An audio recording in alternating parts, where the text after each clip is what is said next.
Script വെച്ചിട്ട് ഞാൻ script സംബന്ധമായ രീതിയിൽ സംസാരിക്കാം. ഞാൻ സ്ക്രിപ്റ്റ് ഒരു ഫ്ലാഷ് ബാക്കിലേക്ക് പോകാൻ ആദ്യം ഫ്ലാഷ് ബാക്ക് ആവുന്നതുകൊണ്ട് വിഷമമുണ്ട്. അതായത് വർഷം കുറച്ചായി ഒരു പ്രൊഡ്യൂസർ ഉണ്ടായിരുന്നു,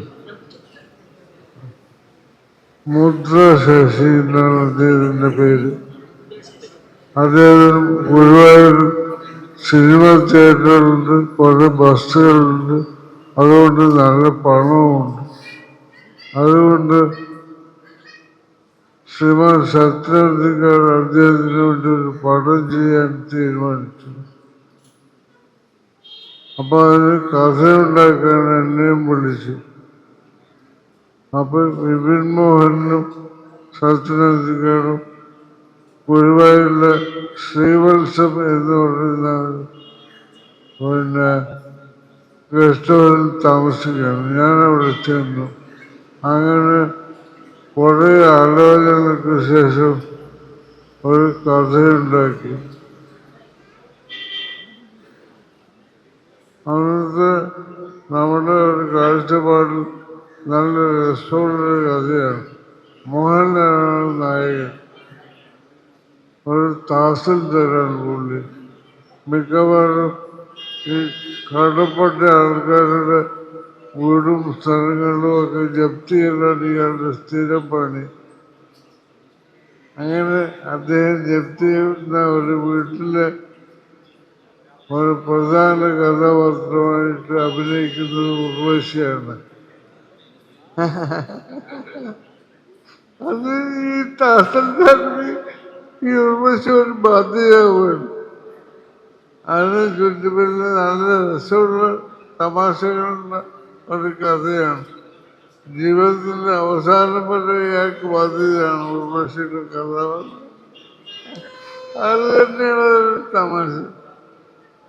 എങ്ങനെ അപ്പൊ മോഹൻലാലിനും വേണം, ഉർവശിയും വേണം. മോഹൻലാലിനപ്പോ ഒരുപാട് തിരക്കിലാണ്. അങ്ങനെ ആദ്യ പടത്തിൽ സൂപ്പർ സ്റ്റാറായ ആളാണ് മോഹൻലാൽ. അപ്പൊ പുള്ളിക്ക് പിന്നെ നിൽക്കാനിരിക്കുന്ന സമയമില്ല. അങ്ങനെ ഇരിക്കുമ്പോ ഓരോ തവണയും പലതവണ മോഹൻലാൽ ആദ്യം വരാമെന്ന് പറഞ്ഞ് ദിവസത്തിൽ സത്യനെ വിളിച്ച് പറയും, സത്യയുടെ ക്ഷമിക്കണം, എനിക്ക് തമ്പി കാണുന്ന തരത്തിൻ്റെ പടമുണ്ട്, ഞാൻ കുറേ ദിവസം കഴിഞ്ഞിട്ട് ഒരു ഡേറ്റ് പറഞ്ഞിട്ട് അന്ന് വരാമെന്ന് പറഞ്ഞു. അപ്പോൾ സത്യൻ്റെ പ്രശ്നം എന്ന് വെച്ചാൽ ഉർവശിയോട് എങ്ങനെ ഈ ഡേറ്റ് മാറ്റി പറയും. ഉർവശിയുടെ ഡേറ്റും മോഹൻലാലിൻ്റെ ഡേറ്റ് പറഞ്ഞിട്ട് ആ ഡേറ്റ് പറഞ്ഞ് ഒപ്പിച്ചിരിക്കുക. അങ്ങനെ പലതവണ മോഹൻലാലിന് പിന്നെയും ഡേറ്റ് മാറ്റിക്കൊണ്ടിരുന്നു. ഓരോ തവണ സത്യനന്ദിക്കാരുടെ ഉർവശിയുള്ള റിക്വസ്റ്റ് ഡേറ്റ് മാറ്റിക്കൊണ്ടിരിക്കുകയാണ്. അങ്ങനെ ഒരു ദിവസം എവിടെ നിന്ന് മോഹൻലാൽ എന്നെ വിളിച്ചിട്ട് പറഞ്ഞു, സത്യേട്ടന് എന്നോട് കുറച്ചെന്തോ വിഷമമുണ്ട് തോന്നുന്നു, താനൊന്ന് ഇദ്ദേഹത്തിന് പറ, ഞാൻ തിരക്ക് നിവൃത്തിയില്ലാത്തതുകൊണ്ടാണ് ദയവായി. ഞാൻ പറഞ്ഞു, മോഹൻലാലൊരു കാര്യം ചെയ്യും, എപ്പോഴാണ് വരികയെന്ന് വെച്ചാൽ പറ്റുന്ന സമയത്ത് ഉർവശിയുടെ അടുത്ത് പറഞ്ഞിട്ട് ആ ഡേറ്റിന് ഉർവശിക്ക് വരാൻ പറ്റുമെന്ന് ചോദിച്ചിട്ട്, അതാണ് പ്രശ്നം. സത്യം പറയുന്നത് കേട്ടു. അത് ചോദിച്ചാവുന്ന ഉറപ്പില്ലെന്ന് ഉറപ്പിച്ചിട്ട് നമുക്ക് സത്യനോട് പറയാമെന്ന് പറയും. എന്നാലും തന്നെ പറഞ്ഞു നോക്ക്. ഞാൻ പറഞ്ഞു, പുള്ളിക്ക് ഇനിയും ഉർവശിയുടെ അടുത്ത് പറയാനൊരു മടിയുണ്ട്, അതുകൊണ്ട് എനിക്ക് പറയാൻ ഞാൻ പറഞ്ഞിട്ട് കാര്യമൊന്നും തോന്നുന്നില്ല എന്ന് പറഞ്ഞു.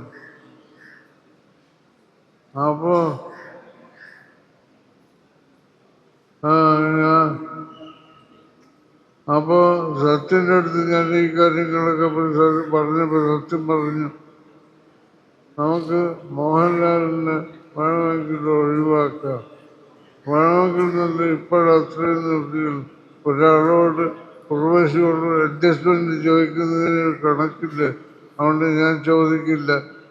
താൻ വേറൊരു കഥയുണ്ടാക്കും, ഉർവശിക്ക് പറ്റിയ ഒരു കഥ ആലോചിക്കുന്നു. അങ്ങനെ പിന്നെ ആദ്യ കഥ വിട്ട് മറ്റൊരു കഥ ആലോചിക്കാൻ തുടങ്ങി. തീവ്രമായ ആലോചന, ഷോർട്ട് കട്ടൊന്നുമില്ലല്ലോ. വേറെ കഥകളോ ഏതെങ്കിലും പ്രത്യേകിച്ച് പുസ്തകങ്ങളോ ഒന്നുമില്ല, ആലോചന തന്നെ. നാട്ടിൽ നടക്കുന്ന കാര്യങ്ങൾ, യഥാർത്ഥ കാര്യങ്ങളെ ചുറ്റിപ്പറ്റിയുള്ള സംഭവങ്ങൾ മാത്രമേ അവതരിക്കാൻ നമുക്കന്ന് അറിയൂ. അങ്ങനെ ഒരു ദിവസം നേരം പറഞ്ഞപ്പോൾ സത്യനും ബിപിൻ മോഹനുള്ളപ്പോൾ ഞാൻ പറഞ്ഞു, എനിക്ക് ഒരാലോചന തോന്നി, അത് ഞാൻ പറയാമെന്ന്. പറഞ്ഞു. ഭർത്താവിന്റെ വരുമാനത്തിനും അപ്പുറത്തേക്ക് ആഗ്രഹങ്ങൾ വെച്ചു പുലർത്തുന്ന ഭാര്യ. ഒരു വരിക്കഥ. ഭർത്താവിന്റെ ആഗ്രഹങ്ങൾക്ക് അപ്പുറത്തല്ല, വരുമാനത്തിനും അപ്പുറത്തേക്ക് ആഗ്രഹങ്ങൾ വെച്ചു പുലർത്തുന്ന ഭാര്യ. അപ്പൊ സത്യം പറഞ്ഞു അതുകൊള്ളാം, അത് സീനുകൾ ധാരാളം പെട്ടെന്നുണ്ടാവാൻ സാധ്യതയുണ്ട്. ആ ഒറ്റ വരി കഥയാണ് 5 ദിവസം കൊണ്ട് തലയണ മന്ത്രം എന്ന് പറയുന്ന സിനിമയുടെ കഥയായത്. ഇന്ന് കഥയുണ്ടാക്കി അടുത്ത ആഴ്ച തിരുവനന്തപുരത്ത് ഷൂട്ടിങ് തുടങ്ങിയതാണ് ആ സിനിമ. അത്രയും ദിവസമേ എടുത്തുള്ളൂ. അത് നമ്മുടെ ആരും കഴിവെന്നല്ല പറയുന്നത്, നിമിത്തമാണ്. എനിക്ക് ദൈവത്തെക്കാൾ കൂടുതൽ ഇഷ്ടം അത് ദൈവത്തിൻ്റെ നിമിത്തങ്ങളുടെയാണ്. ഇവിടെ അഭിലാഷ് പിള്ള തിരികെ സ്ഥലത്തുനിന്ന് എന്നെ ഒഴിവാക്കിയത് എനിക്ക് ദൈവവിശ്വാസം കുറവാന്നുള്ളതാണ്. പുള്ളിക്കറിയാം. അല്ലേ എനിക്കൊരു ബുദ്ധിമുട്ട് എന്നെ ചോദിച്ചപ്പോൾ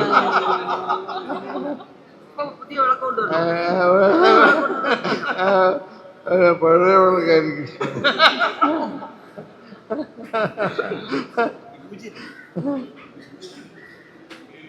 അല്ല, അത് പറഞ്ഞ സ്ഥിതിക്ക് ഏത് കാര്യം പറയാം.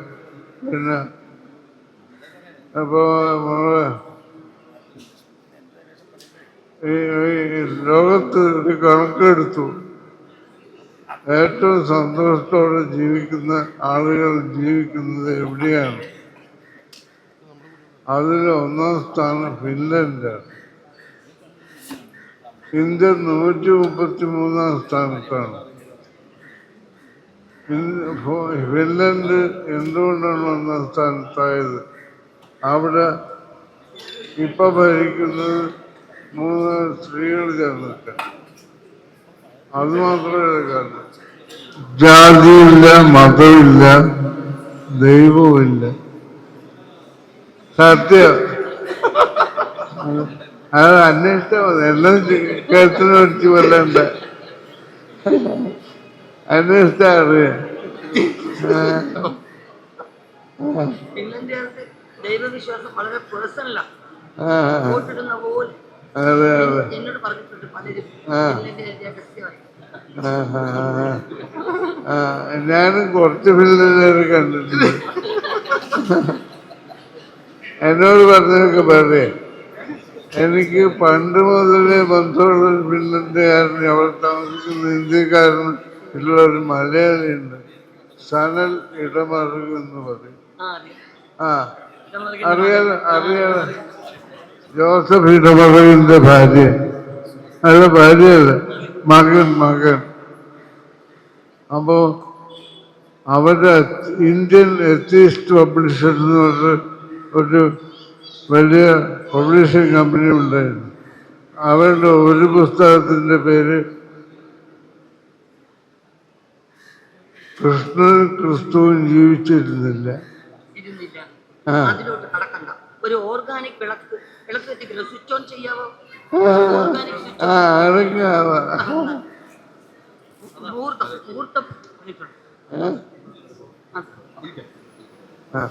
ചേട്ടൻ ഈ പടത്തിന് അവര് ആശംസ പറ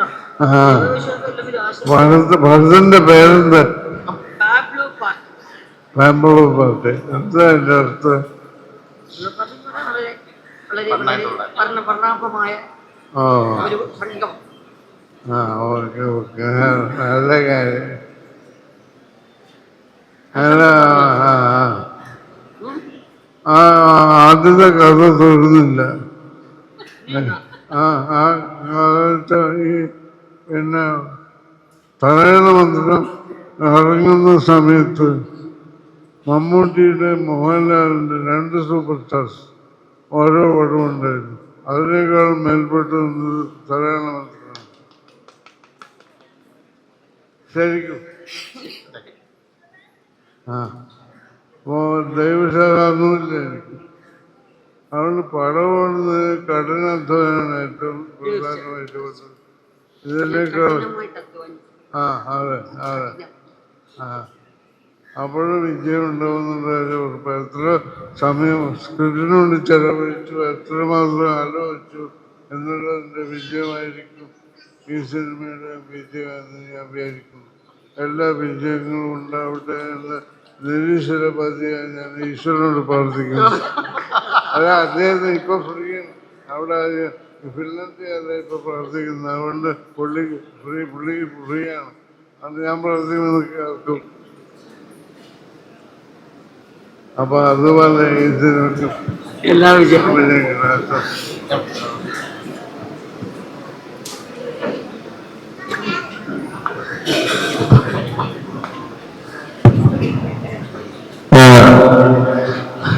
സ്വിച്ച് ഓണിന്റെ ഒരു കർമ്മ കഴിഞ്ഞിട്ട് ബാക്കിയുള്ളവർക്ക് നമുക്ക് സംസാരിക്കാം.